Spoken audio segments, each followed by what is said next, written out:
أعوذ بالله من الشيطان الرجيم بسم الله الرحمن الرحيم يؤتي الحكمة من يشاء ومن يؤت الحكمة فقد أوتي خيرا كثيرا وما يذكر إلا أولو الألباب آمنت بالله صدق الله العظيم رب اشرح لي صدري ويسر لي أمري واحلل عقدة من لساني يفقهوا قولي اللهم أرنا الحق حقا وارزقنا اتباعه وأرنا الباطل باطلا وارزقنا اجتنابه آمین یا رب العالمین۔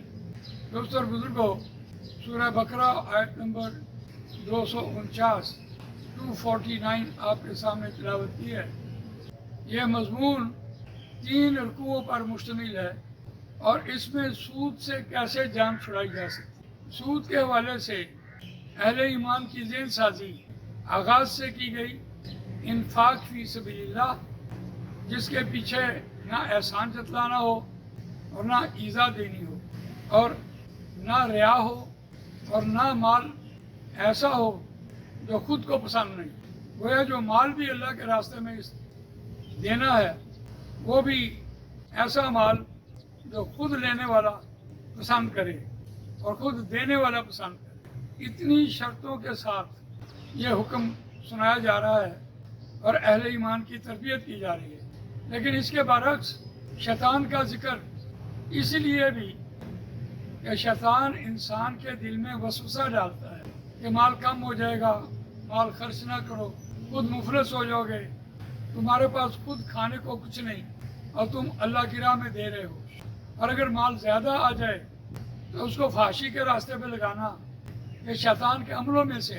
تو گویا اس مضمون میں شیطان کا ذکر اس لیے ہوا کہ انسان کے دل میں مال کی محبت جاگزی کر دے اور انسان کسی نہ کسی بہانے مال خرچ کرنے سے باز آئے۔ تو گویا اس آیت میں جو آج آپ کے سامنے تلاوت کی ہے، یؤتی الحکمۃ من یشاء ومن یؤت الحکمۃ فقد اوتی خیرا کثیرا وما یذکر الا اولو الالباب۔ اس آیت میں قرآن مجید کا حکمت کا ذکر کرنا، حکمت سے مراد پہچان ہے اور پہچان بھی اپنے دشمن کی۔ حکمت سے مراد حکیم ہونا، دانا ہونا، عقل والا ہونا، شعور والا ہونا، تاکہ وہ اپنے دشمن کی پہچان کرے۔ دیکھیے، اس حکمت کے لفظ کو ہم سمجھتے ہیں کہ ہم کسی ڈاکٹر کے پاس جاتے کبھی اس کو حکیم نہیں کہتے، کسی ہومیو والے ڈاکٹر کے پاس چلے جائیں کبھی ہم اس کو حکیم نہیں کہتے۔ حکیم تو ہم اس کو کہتے ہیں جس کے ہاتھ میں ہم نے اپنی نبض دے رکھی ہے اور ہم سر پٹا رہے ہیں کہ ہمارے سر میں درد ہے، لیکن حکیم صاحب کہتے ہیں کہ آپ کے معدے میں خرابی ہے۔ گویا ہم اسے حکیم کہتے ہیں کہ وہ ایک نبض سے ہمارے سارے جسم کے حالات کو پہچانتے ہیں۔ بالکل اسی طرح نبی اکرم صلی اللہ علیہ وسلم کی شان میں ایک آیت بیان ہوئی، کما ارسلنا فیکم رسولا منکم یتلو علیکم آیاتنا ویزکیکم ویعلمکم الکتاب والحکمہ ویعلمکم ما لم تکونوا تعلمون۔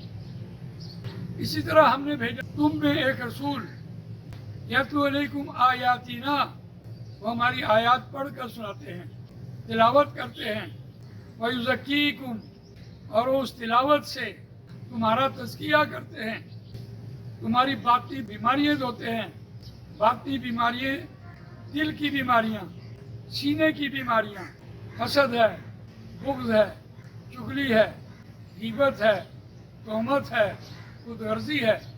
تلاوت کلام پاک کی پڑھائی سے یہ ساری بیماریاں دور ہو جائیں۔ وَيُعَلِّمُكُمُ الْكِتَابَ وَالْحِكْمَةَ، اور رسول سکھاتے ہیں آپ کو کتاب، اور اس سے حکمت اور دانائی پیدا ہوتی ہے، اس سے جینے کا سلیقہ ملتا ہے۔ کتاب کے سیکھنے سے حکمت اور دانائی اور عقل اور شعور کا بیدار ہونا، یہ جینے کا سلیقہ مل جانا۔ نبی اکرم صلی اللہ علیہ وسلم جس معاشرے میں تھے وہاں یہ 6 طبقے تھے۔ وہ طبقات آج بھی ہیں